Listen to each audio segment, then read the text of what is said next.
Hello, everybody, and welcome back to the Patreon podcast. This week we're talking about the idea of deconstruction.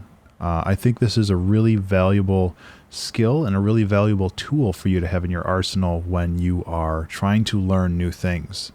One of my favorite things to do is to basically just hit random on Spotify and let it ride and just see what I end up with.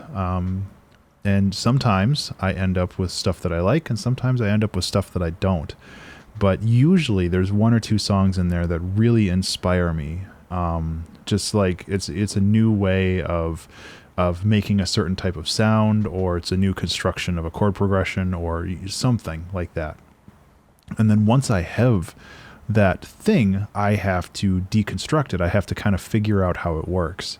One of the really great things about most art is that it's laid out all on the table for you.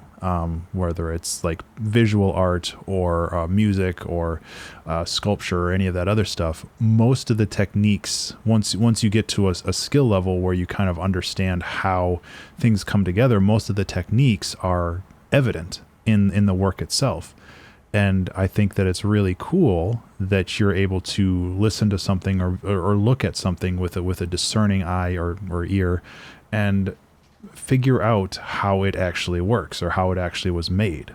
And this deconstruction is a really important skill as an artist to grow. And when you find something that inspires you, you have the ability to take that thing apart, tease it apart, and figure out how it works.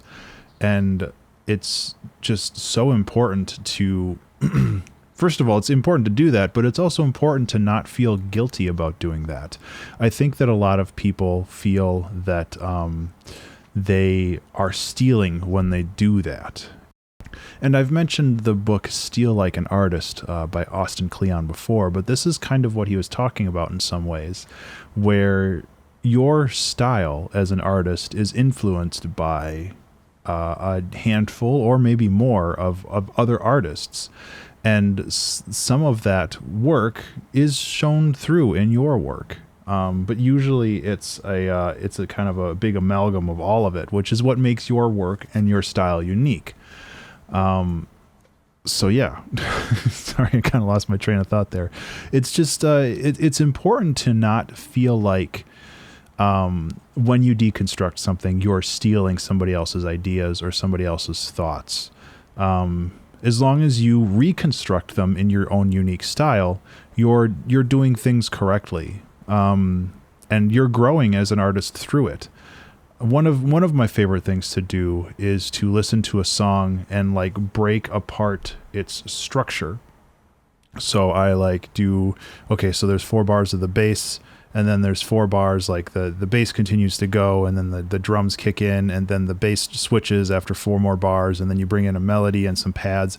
And like you can basically write out an entire song, like the structure of a song on like an Excel spreadsheet. You just color in the cells.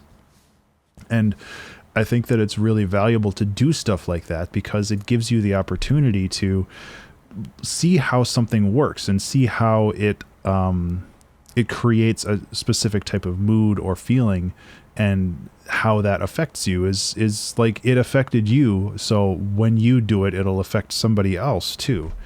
And I've done that a couple times in the past. Most recently, I did it with the Maker's Eden Act 3. One of the bonus songs was called Cybernetics Department.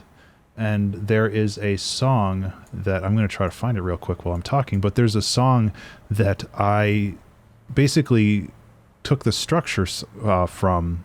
It's called XO by X or XOXO by Emmett Fenn. That's EMMITFENN. It's a really pretty song. It's kind of like minimal techno stuff, but for some reason that structure of the song stuck with me, and I wanted to try to make it. So I did. And it was a little difficult, but it was a really great experience for me to sit down and like pick apart a song. Because I haven't done that in a while. And I think that it's important to do that because it's really valuable to just better understand how other people did things. And really, those other people are probably doing the same things with music that inspires them. So it's kind of this self-perpetuating cycle where everybody's being inspired by each other. And that's really, I feel, how art should be. So, yeah, hopefully this episode gave you a little bit of inspiration. Like, go try to find something that you really like. And this works with visual design too.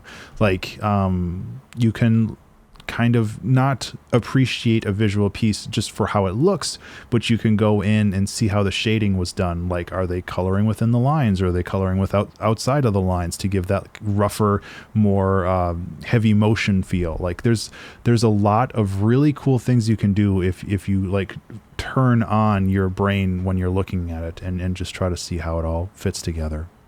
So excuse me, that's everything I have for today. Thank you so much for being a Patreon supporter. I really genuinely do appreciate it. And thank you so much for listening. I hope that this gave you a little bit of inspiration into trying some new things. And yeah, I'll talk to you next week. Be remarkable.